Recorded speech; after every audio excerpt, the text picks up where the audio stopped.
ہمارے علماء نے اس بات کو نقل کیا ہے، لکھا ہے، بیان کیا ہے کہ علم یہ ولایت کی دلیل نہیں، حق ہونے کی دلیل نہیں، سچ ہونے کی دلیل نہیں، کسی کے سچا ہونے کی دلیل علم نہیں، اور نہ ہی عبادت کسی کے سچا حق ہونے کی دلیل ہے۔ اگر عبادت حق ہونے کی دلیل ہے، سچا ہونے کی دلیل ہوتی تو شیطان سے بڑھ کر عبادت گزار کوئی نہیں، شیطان سے بڑھ کر عبادت گزار کوئی نہیں رہا۔ احادیث میں آتا ہے کہ زمین کا کوئی چپا خالی نہیں ہے، کوئی ایک حصہ بھی خالی نہیں ہے جہاں شیطان نے، ابلیس نے سجدہ نہ کیا ہو، سجدہ نہ کیا ہو۔ اور علم کتنا ہے کہ جب اللہ نے حکم دیا نا کہ آدم کو سجدہ کرو تو شیطان نے سجدہ نہیں کیا،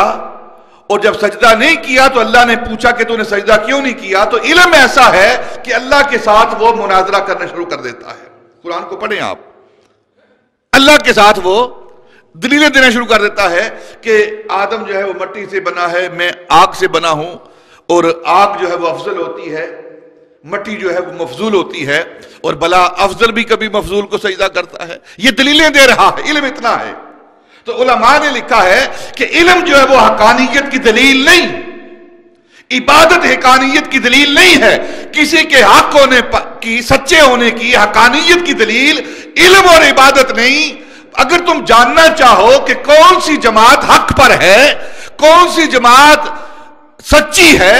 تو دیکھ لو کہ ولی کس جماعت میں ہے، ولایت کس جماعت میں ہے۔ جس جماعت میں ولایت ہوگی وہ جماعت حق پر ہوگی۔ اور آپ دیکھیں کہ سارے ولی وہ اہل سنت کے اندر ہیں۔